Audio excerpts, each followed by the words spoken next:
Monty Segal Theater Center at the Graduate Center, CUNY in Midtown, Manhattan. Another day on planet Earth. Yesterday we heard from Carol Martin, and I thought a quite detailed and inspiring and with deep knowledge about the theater of the real, her observations on the current state of this theater, what she is following, and I thought it was quite an important an update. We had Yiddish theater on Wednesday. We heard from India last year, from the Ruhrfestspiele, from the Theater der Welt, and in our journey around the world. Today, we go to the UK, and we haven't been there too often. I feel we hear many voices anyway from the British stage in America. If there's any country that is close, the UK as it disintegrates, Frank. Yeah, the disintegrated UK. It is the UK. I think people know more about British theatre than about Canadian theatre, and vice versa. So with us today is a pioneer, I think, of the theatre we care about, the theatre we know. And it is the great David Gothard. David, where are you now, and what time is it? And go a little bit backwards, maybe, so we see your face in the camera. Yeah, where are you? It's 5 o'clock, Frank. A very dull late afternoon. We've had about 1.5 days of sunshine. I'm in a flat which is tall and where I handled lockdown very painfully. In London, right? In London, on the banks of the Thames. I'm surrounded by London mementos, if you like. In this very flat, the first lesbian novel was written by and called The Well of Loneliness.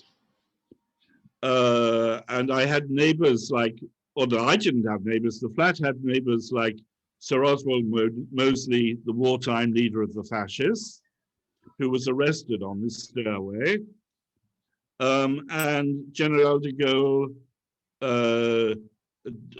fought for the Free French from this building.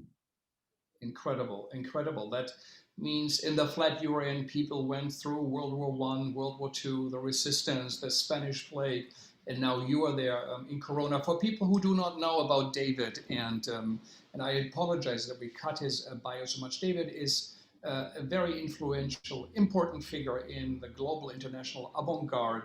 He was and is a pioneering artistic director, theater maker, and producer whose influence has spanned multiple generations from around the globe. He is most known for his work at the great Riverside Studios in London at a time when Beckett, when Kantor, when Giacometti, Tarkovsky, everybody who was anyone in the scene would come and go through the Riverside Studio.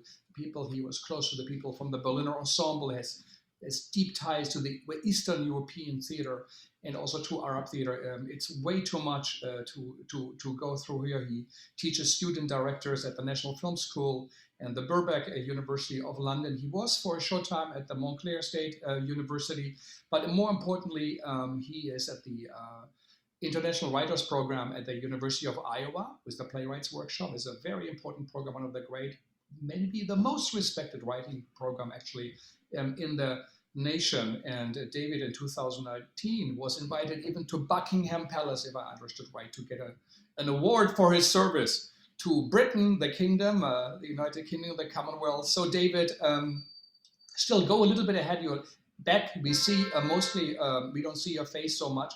So tell us a little bit, how are you feeling in these days? How are you experiencing the time of Corona? How are things in London? Well, I'm not sure they're the same thing, but I think they're the same thing. Meaning, as I suspected, getting over the pandemic or going to the next stage is more painful than when one was trying to kind of handle it, really, because one's frustration and anger at a wasted year can come out. And much of the year for everybody really was to do with confused signals. And so somehow we were very obedient, but we in a funny way knew not to trust anybody. And everybody was blaming everybody else. Politicians blamed the scientists were on an alert. Now there's some kind of promise of a golden dawn, but as it's still pouring with rain, and as there's a threat that if we don't behave ourselves, we could have another one, we could have another lockdown, we're sort of nervous, really. Yeah, just today I saw that numbers are already rising again in the UK of infections and death. Yes, because of the, not because of the, but because of the, you know, the Indian variant popping up here and what have you. But what about theaters? Are they open? Are they closed? Have you gone to theater? they're beginning to open just, but it's a picture. I find it quite difficult to discuss this specific point because when we talk about theaters, it's a bit like the American concept of theaters, which is we're talking about a commercial world. And despite Andrew Lloyd Webber and Cameron Mackintosh playing a prominent part in the publicity for theatre, which is always appreciated, and in a funny way, none of them really represent the theatre that I've always known and had to fight for. Like I began at the Royal Court Theatre, which was founded by George Devine after the last great crisis, which was the Second World War. And he had a policy which was the right to fail. Well, of course, we don't have any language like that nowadays. What we have is somehow we're going to sell, sell, sell, and the economy is going to boom again. And that has no meaning to me. It is not part of my past. I am used to full houses and people loving Tarkovsky or Dario Fo or good British theatre. But that's because, in a way, they decide they too want intelligent work. But once you start talking about what the revival seems to be about, which is Mamma Mia through to Phantom of the Opera, it's not that that is a different world, but it's to do with tourism and entertainment.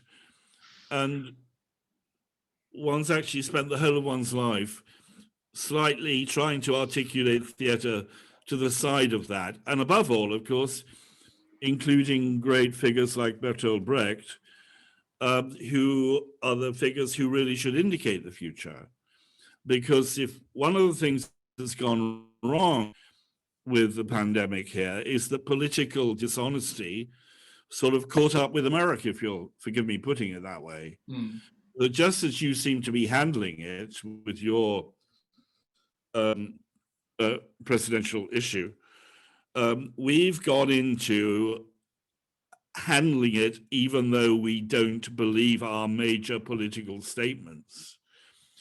And that what you're left with is what we've always cared about, which is that theatre should be about the truth and that plays should be about real issues. And we will have to go back to that somehow. And in the middle of it, you've always had pioneers from abroad, if you like Kantor, right, who in their curious way fought and fought and fought and were practical and showed the way. So we're going to have that again, but we don't know what it means until it happens. But the great Royal Court Brechtian revolution, with new writing being about things that matter, will now have to re-energize itself, and there's every indication it will. And of course, on certain fronts, like Black Lives Matter, right, it's doing rather well with leaders and directors here like Kwame from Baltimore when he was your side, right, launching the Young Vic here, you know, very heavily on a Black policy. That looks well for funding, for the public, and for talent. But there's a confusion there, and there always has been in theatre, and which is that entertainment and theatre are sort of parallel, is how I would put it for the time being. And when I was in a meeting to locate Kantor in London after a run at the Edinburgh Festival, I just had to believe that people wanted to see what I wanted to see, and they did. Which is a sort of philosophy for theatre, really, which is you can't have too much a theory. You've got to have a belief in special individuals who somehow will make the point and people will come and the theatre will function. The other thing, which is boom time for Phantom of the Opera, even though the great Hal Prince, and I mean it, has been educated by Piscator, right, is the kind of confusion that this thing called the media, which I don't quite know whether you've changed at all, but media here now is a different phenomenon. Almost nothing can happen without its permission. And that's why, for example, our greatest playwright, Edward Bond, barely exists. And Edward Bond will be, and he's still alive, and hale and hearty. And he will probably be the first playwright to really write about this period. But nobody ever mentions him because that's not entertainment. Well, Carol Churchill is not entertainment. Sorry? Carol Churchill is not entertainment either. That is true, but Carol Churchill will stay in there because she will continue to rethink and have new ideas. But that curious kind of Brechtian way of challenging with theatre, I find it very interesting because almost everything we talk about is to do with theatre space and how you move from one space or you conjure up a space, whether it's back to the Greeks or back to the Globe Theatre. And this has been the period of confinement in space. It's made for dramatic changes in thinking about performance. How you escape space. Do you go out of one space into another, or do you go from one dungeon into another? We have a language which is for being safe or for escaping, or for, well, we have all these facilities in language. But actually over quarantine or pandemic, we don't have that language. We have pretend language, and that's what the politicians are playing with, which is, don't worry guys, on the 21st, we're going to actually walk through a door and you're going to be able to sit inside the pub, right? And England will be Churchillian again. Because the great thing about modern English history is that after the war, when the English were meant to vote for Churchill, they didn't. Yeah, you lost the election. So what do you think about theater? Your Riverside Studio was such an exceptional place, and I have never heard of such an array of artists ever in any place of the time coming together, working there, and we are looking now. How should a theater function? What works? What doesn't? It has to be different Corona, but things did work, and there were models, and I think the Riverside Studio was one. Tell us a little bit. How did it become what it was? How did it start? What did Riverside Studio get right? What did they do right? Yeah, tell us. If you're foreign, it's by chance. Yeah. In those days, you didn't do foreign work. If you wanted to do foreign work, and if you wanted to be English and be foreign, you went to the Mickery in Amsterdam, which in the 70s was a kind of showplace really for the best of international European theatre. and the rest of us, travel to Berlin to see the Schaubühne or what have you. But what I would say is this curious word theory, which I think partly has never properly discussed between campus and theatre itself, which is the great emphasis in theatre should be on the practical.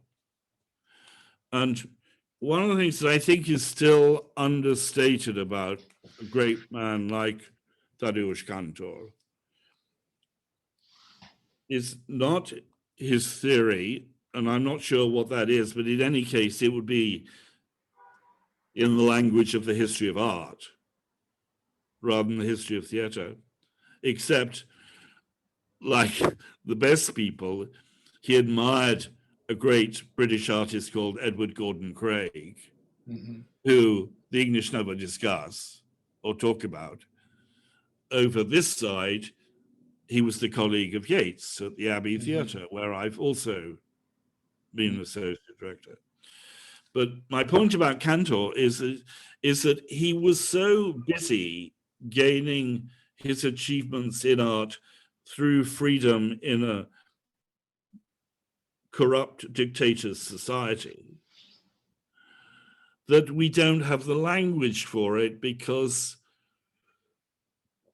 we assume that we didn't have to do that. And I suspect that as the future unfolds, we're going to have to fight for that kind of what I call practicality. It's called, how did Kantor get 20 artists regularly traveling to Ellen Stewart in New York and taking New York by storm at La Mama? Well, the answer is partly by having the full support of Ellen Stewart, but it was right a day-by-day struggle for getting papers. Right, we're back to that in England now. If I want to go to Italy for a theatre meeting in a month's time, the first thing I've got to do is pay for a visa, and that's never happened in my life. My point being, the opening up of all of that will come with the energy and the wherewithal of doing the hard work and the paperwork. But paint us a little picture about the Riverside Studio. Was it in the center of London, at the side? How did it look like? How did it come into being? The key thing about Riverside Studios is that it was given public money on condition that we didn't just practice theatre, which at the beginning meant, with Peter Gill, who was quite early a much respected, is still a much respected English director, and who launched the building 1 year after the Dead Class. And it was a film studio, right, at the banks of... it was the old Doctor Who studios, and it was the film studios of Jack Buchanan. So you must imagine a world which belonged both to film and theatre. So Jack Buchanan would come out of the West End Theatre at 10:30 or whatever, get his car down to Riverside Studios and film for the rest of the night. And the history, the intertwining where one seems to be lodging something modern is very, very rooted in the historical, which is why I was pleased to throw in a reference to Michel Saint-Denis earlier. Or, for example, I've just done a board meeting to reopen the Motley design course, who designed more productions on Broadway than any designer. Right, well, we still have the design course, and where funding will now come because there is a deep need for Black design training. And the money therefore will come because, and I'm not saying this cynically, Black Lives Matter, and suddenly the money is available. Mm. But nobody was quite prepared for me to say at the beginning, look, sorry, guys, I know I talk a slightly different language, but you do realize that the longest run of Shakespeare on Broadway was designed by Motley and starred Paul Robeson as Othello. So the intertwining of our history through these pandemics, wars which are worse than what we've experienced in the last year, but it's me taking theory into what I call hard work and practicality, rather like a film, rather like a tough, that if you are Tarkovsky, your real genius is not in your theory, but in that you're getting the film done and paid for, it's not easily. So recognized. How many people came? How many people fit in the Riverside Studio? Why did you decide to have global work, the international artists, and did audiences come right away? They didn't. Come on, Frank. We've all got our equivalent experiences. Peter Gill had the talent to let us use the empty Doctor Who studios for a transfer from the Edinburgh Festival, which had taken the world by storm because of 20 minutes on the BBC of seeing the dead class. 1 week later, you've got Margot Fontaine and Rudolf Nureyev queuing outside to see it. Right, impossible to get a ticket. Okay, then you go to the next board meeting, which I won't have been at, but where I've heard, and the politicians will say, look, why are we spending money on this strange thing I've never heard of? Who are these strange Japanese people?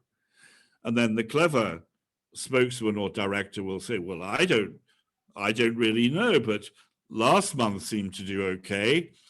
And it's a bit late now. We better endorse the next one. And then month by month, you build up something that gets a response.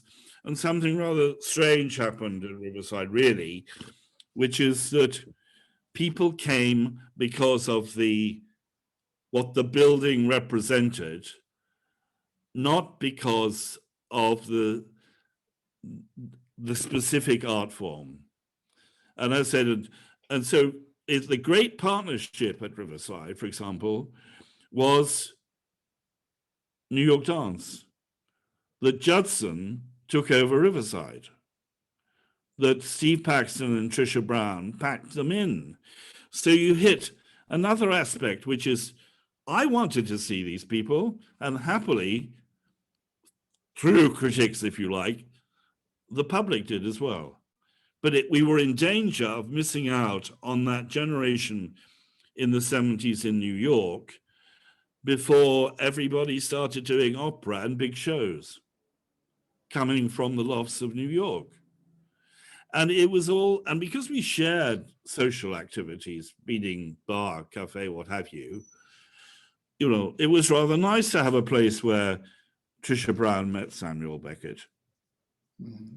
How did Beckett come to the Riverside Studio? Why would he come to that small, old, falling apart building? And not well, primarily because there is the genius of a woman who designed Beckett's work and who was George Devine's partner at the Royal Court, called Jocelyn Herbert, who was the designer of the Royal Court Golden Age. And Beckett loved her work and loved her as a fellow artist. And when Beckett had problems, which I'm not sure I can say accurately or properly, over going home to Dublin, the great writers of Dublin theatre, of Irish theatre, have this problem, which is they have a history of being banned by the Archbishop and God knows what else. So having been, if you like, a little sentimental but on the ball about what matters, Beckett responded to the San Quentin Company in the 60s when Rick Clucci, and by my time, using great American actors like Alan Mandel. And the St. Quentin Company, let's just explain, it came out of the St. Quentin prison in San Francisco. In San Francisco, the death row, legendary place. And they wrote, Rick Clucci wrote to Beckett saying, can we have permission for doing Waiting for Godot in death row? And the 60s were so peculiar in one sense, and we may need them again, I've realized, that they started touring to other prisons. And then before we knew it, I actually saw it on the Fringe in Edinburgh.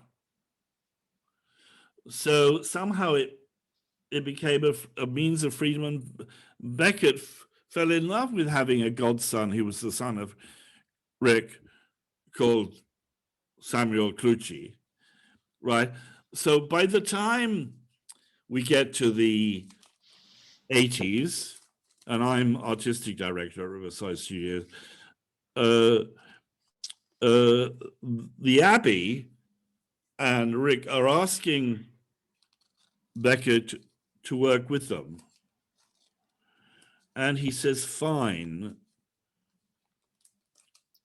Then it all becomes a bit personal. He says, well, would you speak to, and that's how we met, although I'd been associated with him I know your letters are included at the Royal Court. At the Royal Court, in the Beckett, not in a leadership way. And so there was this peculiar area where Beckett didn't like going home. There was a really important area, by home I mean to Ireland, except for funerals. There's a specific area where, and this still goes on if you're reading your Times Literary Supplement at the moment, where there was Beckett appreciated his professors and experts, but was sort of nervous of working in public, as it were, because people would just home on him. And I suppose I was sort of quite good at handling that, which is everybody belonging and being part of it. The building's geography suited it. And nobody got upset, and he started having such a good time that to this day, I meet somebody in the street of London who says, oh, last time I saw you, I had a coffee with Samuel Beckett. Because Beckett was having such a nice time directing. Of course, strangers were trying to say hello and all that kind of business. And so what was, if I may interrupt you, just one more thing. My tip is always only talk about two things, Guinness and cricket. And it worked. It works.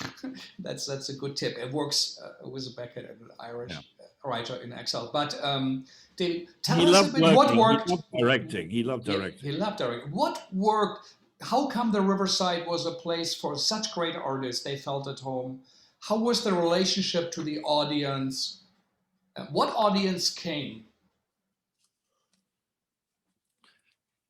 Well, it depends on whether you're being political or not. Like, it got caught after a decade, true to kind of radical precedent, because they came from everywhere.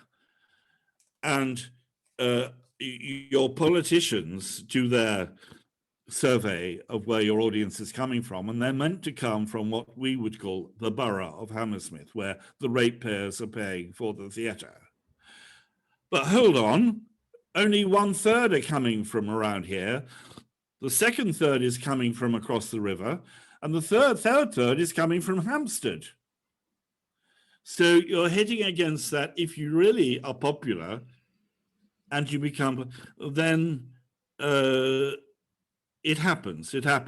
But you've got to believe, for example, well, let's say the most important thing I had to do with Beckett every morning was open the mail over coffee.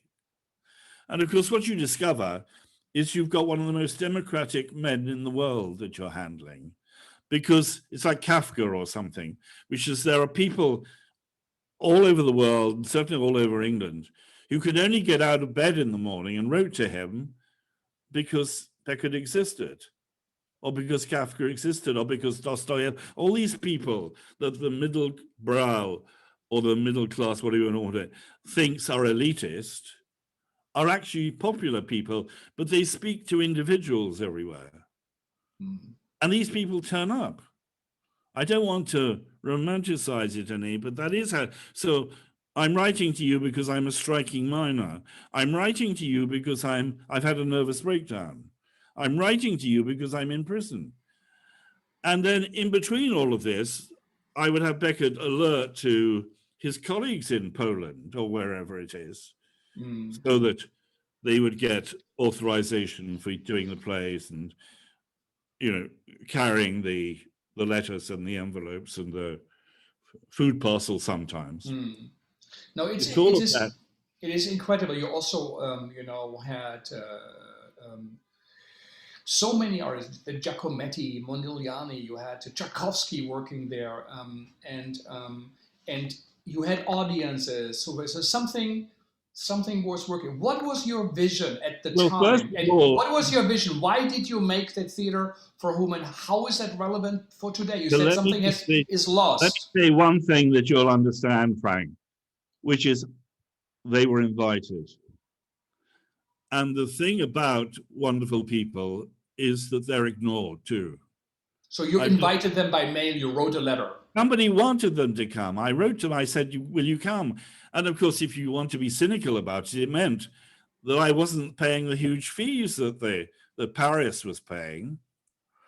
But like when Dario Fo homed at Riverside, nobody else had invited Dario Fo to London, nor had since. So you've got somebody on your side. You've got somebody wanting to do the workshops, wanting to go into new territory and be supportive at the same time. But it's a curious thing. Don't forget, the English have all, well, it's now, we know, according to the Times this week, that the BBC are in trouble because they didn't support Brexit. Right? If you were a foreign artist, you longed to be invited to London, right? And nobody did it. So Dario Fo would have walked to London because somebody had invited him after all these years. And so that the kind of the London thing, and then this curious thing can happen, which you'll also get because you're a New Yorker, which is that if you had a success with the press in London, you then could go all over the world, which is what happened with Kantor. A review in the Times at that time meant that you went straight to Tokyo. But we were not paying what, let's say, Paris with the backing of Pompidou. And I mean, I think I can remember Kantor specifically saying at one time, you know, there are two people I'm sentimental about, two places I'm sentimental, and he knew how much we suffered, if you like. And he said Henry Ford, Ellen Stewart was one, and I was the other. It meant that we wanted him, and we didn't have money, but we paid fees, and we got through there, and then it was fun to do. So the background is also tied to production values. Two things happened. One is we had, if you like, the production refugees from the Royal Court who all wanted to do new work. And because they'd been in the Royal Court Theatre, they were the best people in the country, right? And they would take a cut because it's the time when people were bored, right? And I think it was the need for fresh air. And of course, politically, it was in trouble because it's the beginning of that recession. It's Margaret Thatcher coming to recession. So you go into a decade of being a football between political parties. And I'm talking about Beckett, we're talking about Dario Fo, we can be talking about anybody. Kantor knew the game that had to be played. You talked about discover new territory or new work. What does it mean to you? How did you single it out? You had that instinct. So many artists you supported became significant ones, or were already significant, but you saw them. In the time also right now, we look what is important, what is significant. What did you learn? How did you do that? Well, what is important? Well, I'm not Oxbridge. I was educated in Edinburgh. I began as a trainee director at the Travers, which is in itself a fascinating example of Anglo-American creativity, when a young graduate of the army gets one of those scholarships to study after the army and founds a paperback bookshop in Edinburgh that becomes the Travers Theatre.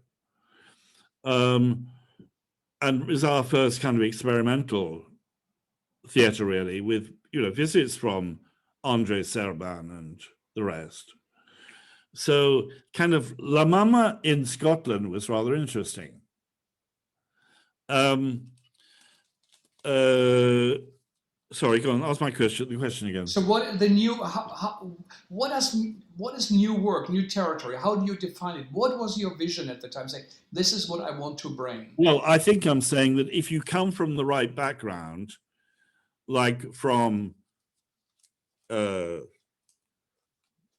you have the good fortune to come from Sierra Leone, let's say, you're not looking with the prejudices that you have if you're coming from Oxford. So new work is actually freshly new work, if you get me. I'm not saying it as a patronizing thing. I say, and in a funny way, I think the visual arts world has been better at it than, and the dance world over this period was too, with Judson, performance in New York. So that world represented, or had leadership with John Cage and Merce Cunningham and the others, on the whole was coming through into the visual arts and performance. It wasn't coming through to theatre as such, but I had a real education at the Royal Court with directors like Lindsay Anderson and William Gaskell, and we knew that new work was new writing that had an edge, that was about something that was really going on in the world. And this had its roots in what we're trying to talk about over the pandemic, which is George Devine and the middle-aged men coming back from the Second World War coincide, if you like, with the men who don't vote for Churchill, in that they say, we're not going back to the English system, the English class system. And they say, we want a theatre that expresses that. Now, because they were the best actors in Hollywood and England, it meant that every time Edward Bond played to an empty house, they could ring up Noel Coward or Vivian Leigh and say, will you come and do a quick show for us because we've gone broke? And so they played that game, but new work in a funny way has to be a new way of thinking of society.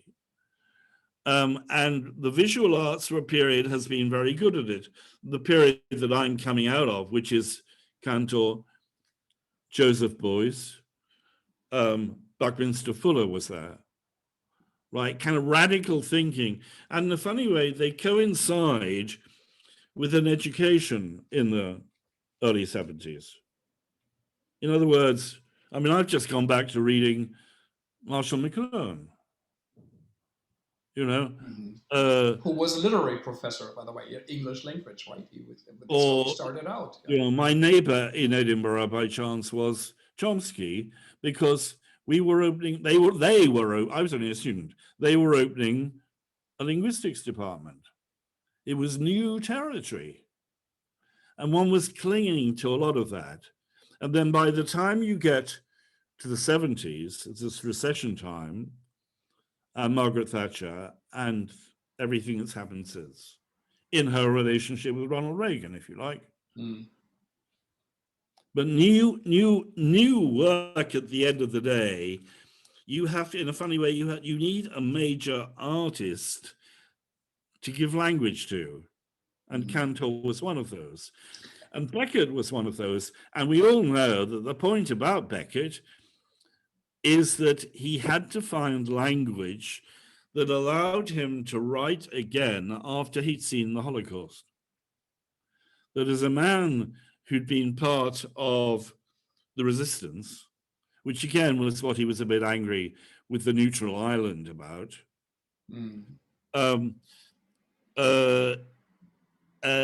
to be able to write, and writing in both languages helped him, French and English, but to be able to write such that you must go on, ironically expressing final scenes in Chekhov. We've got to work, Uncle Anya. And that's what we're in now. And that's why I believe in working at problems, whether it's for the young, for the unemployed, for the people who are not going to get training, for education here going completely up the creek with Zoom, forgive me. Mm-hmm. You know, one of the understated stories here at the moment is the students who are panicking with Zoom. Mm. How did you, at the Riverside Studio, how did you combine these ideas of, on one way, you brought over the Cirque Imaginaire, kind of a very popular work also next to... they're great, but they are now. Let me finish. You helped for the tap dance movement. You know, you brought over the tap dancers when nobody wanted to see them. So how important was this idea of popular theater to you, or idea? Victoria Chaplin and Jean-Baptiste Thierry are the godparents of New Circus and its repercussions all over the world. And the fact that switches into, let's say, incarceration across the river from me, where Charlie Chaplin's mother was in the mental hospital and he used to take her out to play in the park every day. And eventually she ends up, the grandmother, in a wheelchair overlooking the Pacific, where her son has founded Hollywood, as it were. You know, and there's this brilliant, brilliant daughter, Victoria, and their children, who focused really a whole new wave in Circus. And that's terribly important because it's a bit like going to Buckingham Palace, you referred to, which is subtly everybody knows what you're talking about. They'll come to the show. They're coming to the show, right? So, but you mentioned the tap dancers that you did. Also, you presented the tap dancers from New York when they were not really presented, even in this. Who I'm more proud of than anybody, and it's that I'm in New York and I'm asked to meet a film student who's done his graduation film called No Maps on My Taps, called Nuremberg, and George, and would I put on because we were a film facility too. Greenway did a lot of work at Riverside. Greenway, yeah, you knew him. Yeah, and so I look at the film, and in my usual irresponsible way, in inverted commas, I say, okay, we'll launch the film and then we'll have an interval, right? And the real thing can come on, meaning these wonderful dancers in their 70s and 80s who no longer found work in Harlem or in New York because variety was dead and were doing community projects in Harlem. And so you had these group of people trained by Bojangles, right, who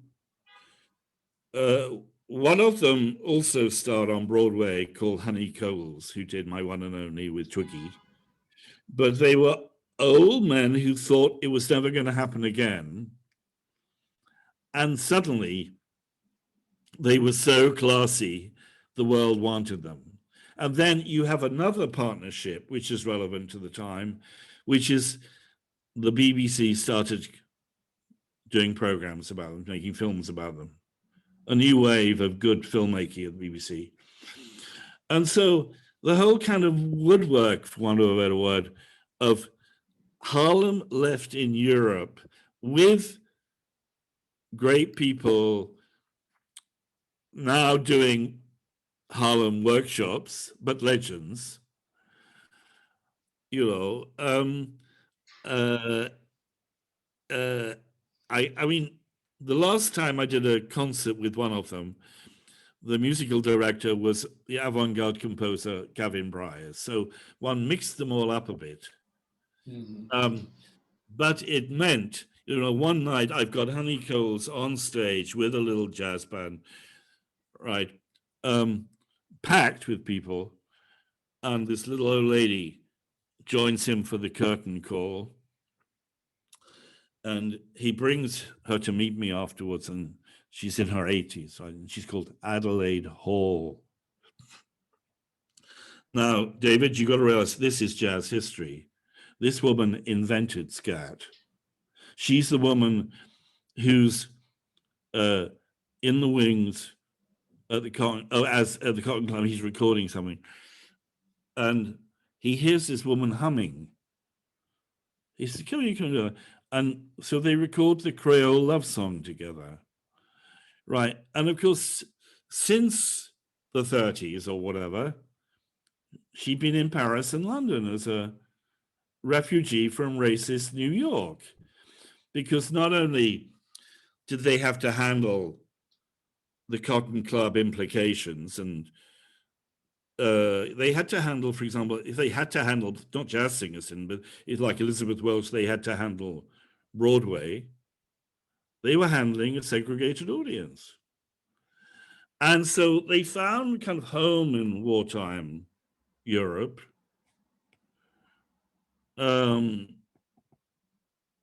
And we're still going in the 80s.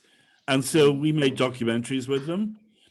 And one of them was back singing with Derek Jarman in The Tempest, and it goes on. They are gold dust. The Harlem generation are gold dust.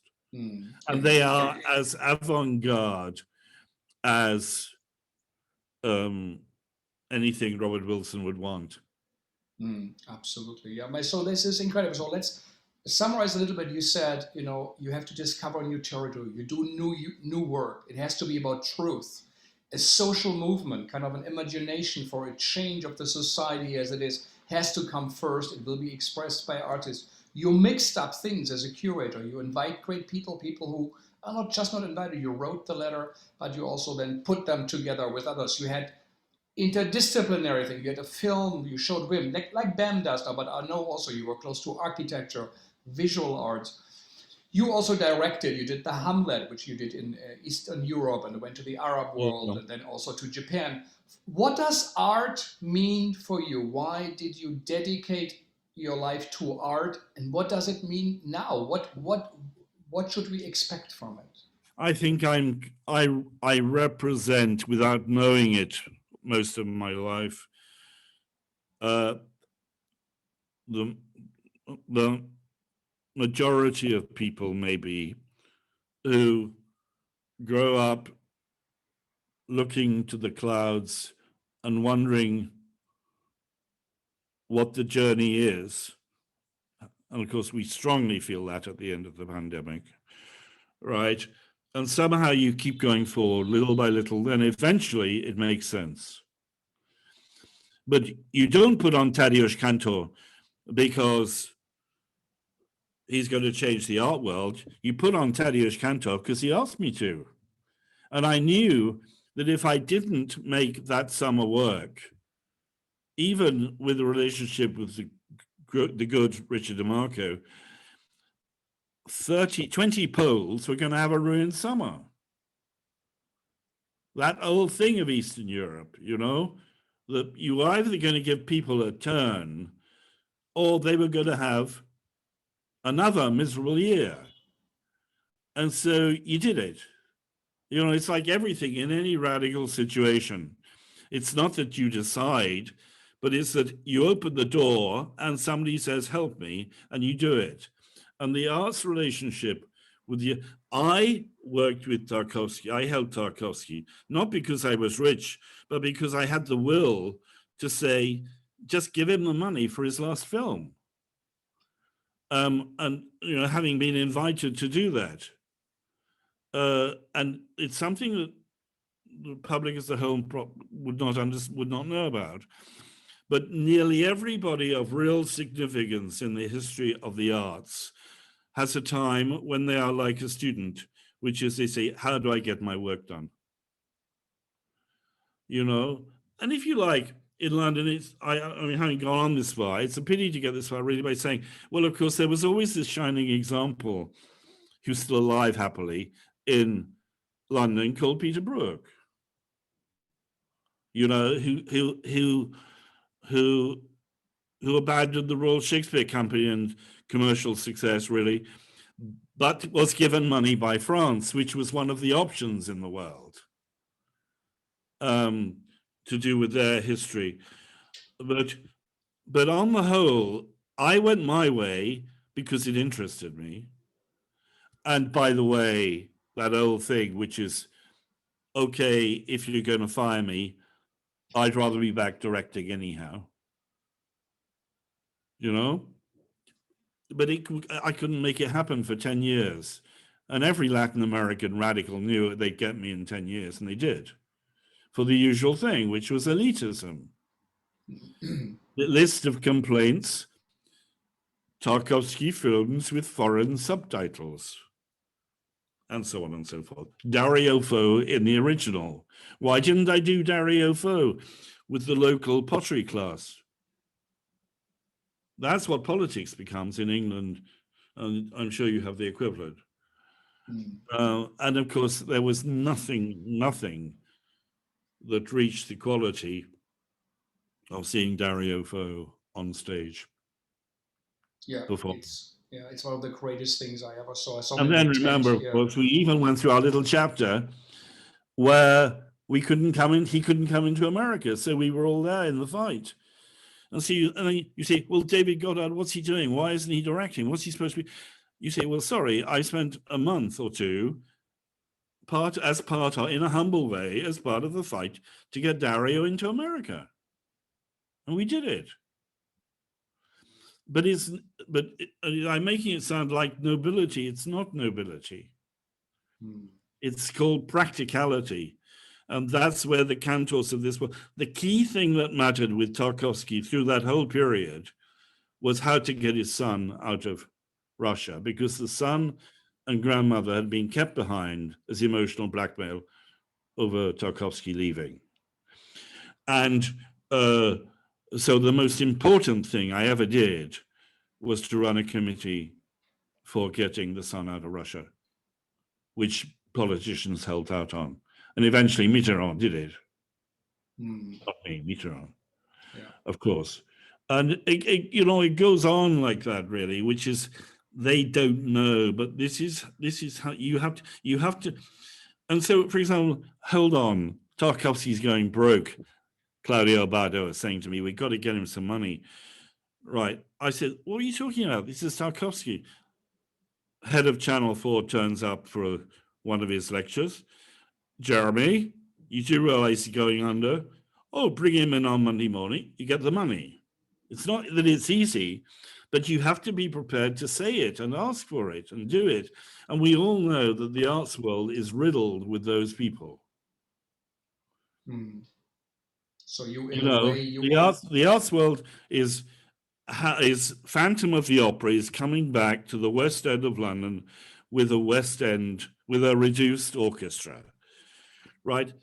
The great director of Phantom of the Opera, Hal Prince, to me is a man who used to meet me regularly because he loved Le Cirque Imaginaire and because he always wanted the right space for his Piscator principles to do Candide, where the audience can be in the center and the action happens all around the outside. Right, that's real fundamental need in a commercial world, if you like. Yeah. Yeah. And so if you have, for whatever reason, if you get away with something which is probably even more difficult at the moment, which is making decisions as an old-fashioned artistic director, rather than somebody who's got a, as in education now, go before the chief executive, then you nip it in. And if the audience comes and if a critic is there, and I'm educated on Edward Bond, on making history as he did, despite what a critic says. And Edward Bond, as you know very well, had to go to Germany before he came back as English history. In London, he was empty houses. And then Germany, Theater Heute, photogenic theater, and he's back, part of the syllabuses. And there he is living quietly. And everybody talks about the new Tom Stoppard biography. Nobody's talking about Edward Bond. So it goes, the battle goes on. What did you learn from Brecht? How important was the Berliner Ensemble in your thinking? Fundamental. It's like Beckett, in that the Royal Court really aesthetically wouldn't have existed without them. And it's because they came to London in the 50s, not just because Kenneth Tynan did his number as a critic, but George Devine, Jocelyn Herbert, these key people, they went to see the work and they said, this is what we must do. And it gets very confusing in England because the English went puritanical over Brecht. They kind of said, oh, well, if we're doing Brecht, it's got to be miserable. We mustn't have any color. We mustn't have any real acting, because all the opposite of what the Berliner Ensemble was.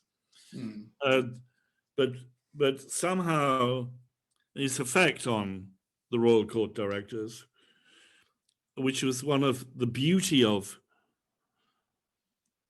minimal design, but not wasteful decoration, which is the key area. Again, so if the papers are now going to say, we've got to have our theatre again, we've got to have the English tourist industry, even though we hate foreigners, right? There's a big problem here, which is that if you pile on decoration, or whatever the word is, you can have your coachloads of Swedish tourists for Mamma Mia, but you won't have the quality of the work that makes the art form continue. Yeah, the quality of work you did. You went to Berlin, right? You went to the source. And Sorry? You went to the Berlin Ensemble. Yeah. I've lived, yeah, because I'm a good boy, you see. I got on with my friend Barbara Brecht. Stefan and Barbara, they played a role, and partly they represent Brecht himself, it was a life of forgive me, of suffering. They lived a life of suffering. And I've been thinking of this model today over this kind of coming out of a door, going into a resting place, something opening up, something being more free. Brecht had to do it from country to country. Barbara Brecht was a little girl growing up in Hollywood. Not so long ago, before she died, she wanted to see her house in Hollywood. So she left the chauffeur behind, went up the garden path, rang the doorbell, explained who she was and who her father had been, and was shown around the house. She was a little girl from Hollywood. And through it all, and through all the hell of Ulbricht and East Germany, somehow they made positive things happen. And we're still living with all of that. But as you also know, we're still living with a world where, for example, particularly arguably in Japan, or at least Mishima thought so, we've still not really liberated the Japanese situation nor the German situation. Mm. And that kind of extraordinary life of which is what, you know, we need a Brecht. We need a Brecht. Mm. Germany had, I mean, and others. I mean, Germany had Brecht and Heinemüller. But the fact that Brecht went to school in provincial town with the genius of a designer, Caspar Neher, who was the real influence on British design, right, is just one of those miracles, really. Mm. But then unwind, whatever we're saying, how do you come back to Shakespeare or something? Mm. Which is, it's all there. It's all there. Yeah, it's incredible when Tereyama came to you. You know, you hosted so many also of the Japanese avant-garde. It's incredible. If you, what is your advice from your experience for young artists, young directors, young artistic leaders, people who are taking over that? What would you say? Listen, I want you to know this. This is what I learned. This is important.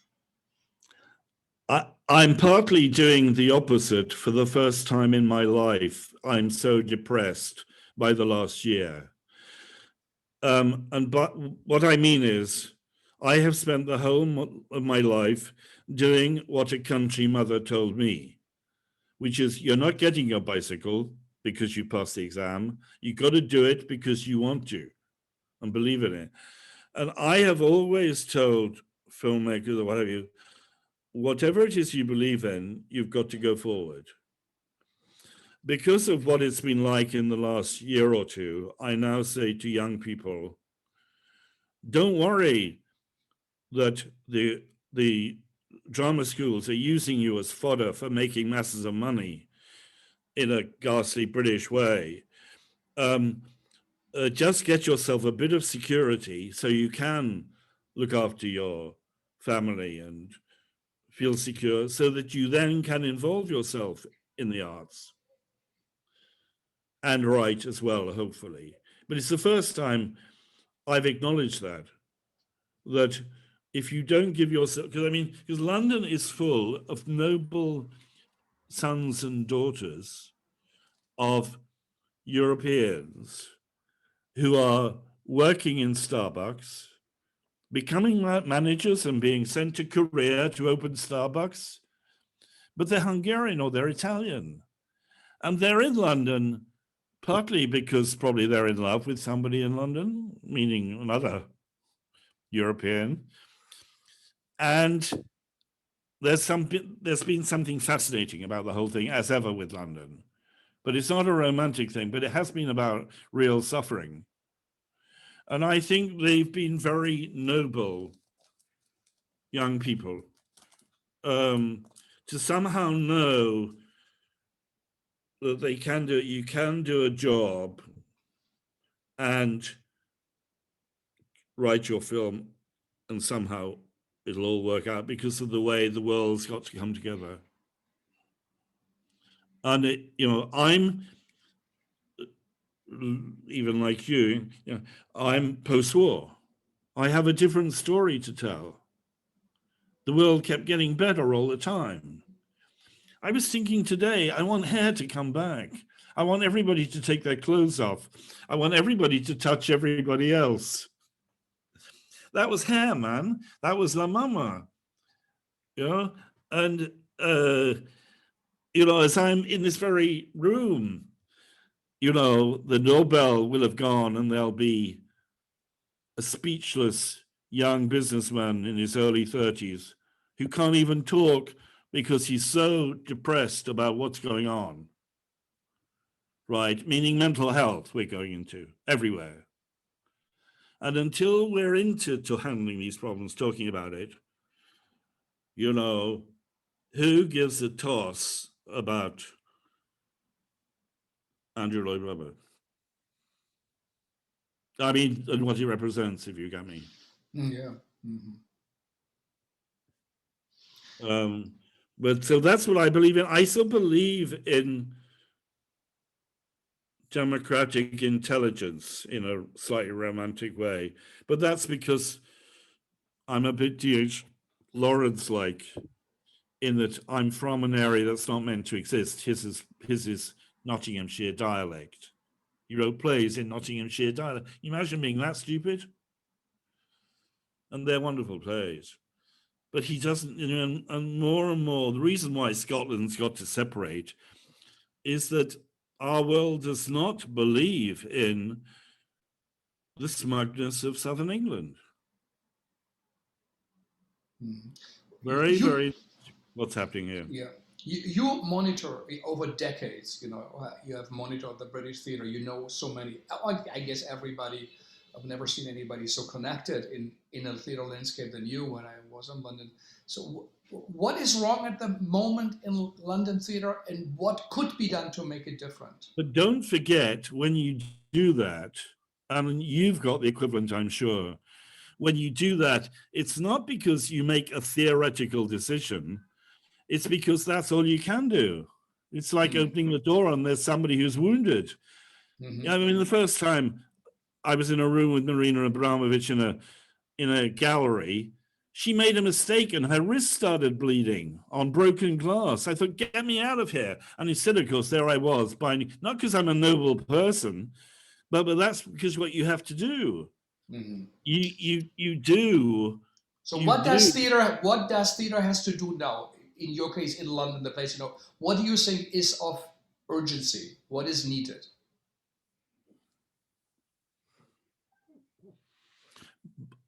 Whatever it is, there's little sign of it at the moment,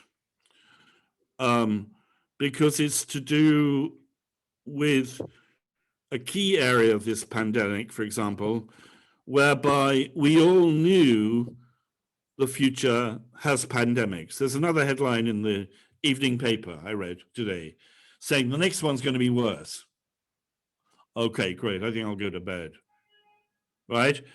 In other words, that area that we who were educated in the 60s knew about, which is kind of intelligence and problems, which somehow, because of the experience of the 20th century, you can't turn into ideology,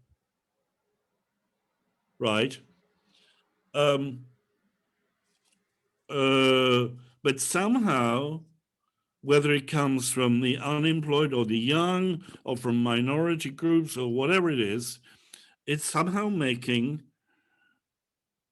problem solving coincide with the knowledge that we have. And you can't do that so long as we have a folly over money. And so long as that understanding goes with historical understanding of the 20th century. Mm-hmm.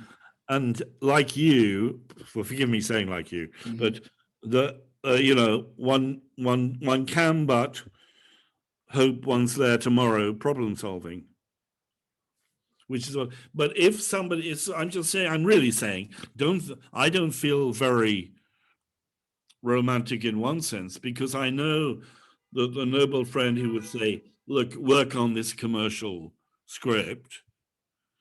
The reason why I don't do it is not because I'm a noble savage, but because I can't. I don't know how you do it. Whereas if you bring me strange language from an individual who's emerged from a village or what have you, literary manager at the Royal Court, Wally Simpson, N.F. Simpson, used to permanently called me Polish. It meant that if he couldn't understand the script he'd been sent, he just should send to me because it's Polish. And then you realize it's just a privilege that you've hit against a Kantor or a Beckett or what have you. But it's about problem solving, and I think, well, you're there, but I mean, it's also somehow radicalizing education again. Mm. What do you think? Will writing be more important, less important? How I've significant had a is it? wonderful time with writing during the pandemic, but it was all virtual. I've got about 6 writers raring to go who I barely met. But boy, did we need each other on the phone and on the computer. That was my world out of this room. Mm-hmm. And, you know, one's in Denmark, one's the editor of the Shooting Times, writing his first fiction, right? And the Iowa thing is a blessing, and I'm very lucky because I started with a year of special people, meaning Naomi Wallace, Rebecca Gilman, David Hancock, Todd Ristow at Hollins. And of course, my role is I'm the Londoner, which is, you know, if you can be in London, it is easier to get an agent or what have you. But I was lucky. I had a very bright year at my first year at Iowa.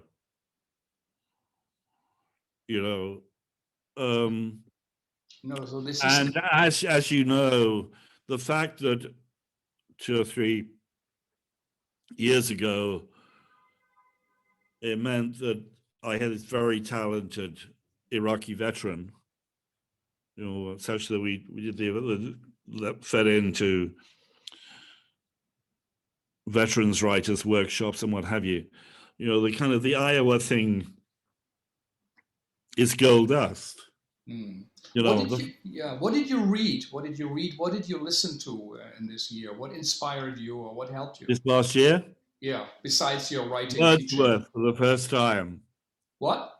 Wordsworth for the first Oh, time. Wordsworth. Oh, wow. The prelude, which they say you can't read because it's so banal or whatever. And of course, he turns out to be like Hamlet. And the great thing, if you've got a certain background, is rediscovering your own culture, literature. Because I didn't come from bourgeois literature, really. Like I'm fascinated at the moment that the best writers coming from out of Iowa or related places seem to be transgender Eastern Europeans who've all been picking up boys in libraries in Bulgaria.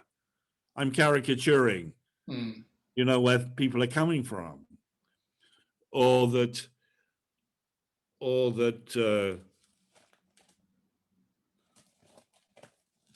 well, you see, Dickens, I discovered today, he really did want to incarcerate his wife when she lost her looks. Incarceration, quarantine, go on and on and on. You know, the history of the theatre is riddled with it. So you can, but what books did,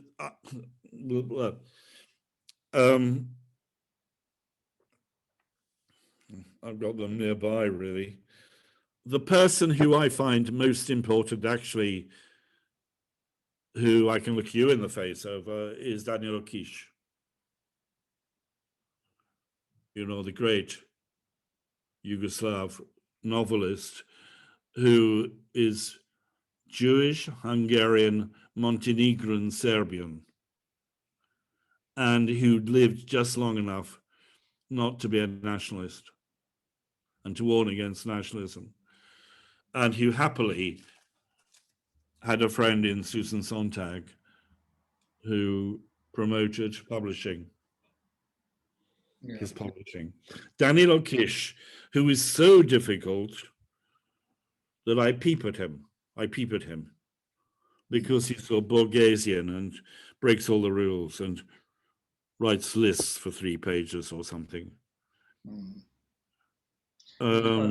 yeah. So it was a time of rediscovery and connecting. These idea of Yeah, quarantine, of cool. to theater, our lives, politics, the 20th century, Well, the after history. the last line of Shakespeare that I rediscovered this morning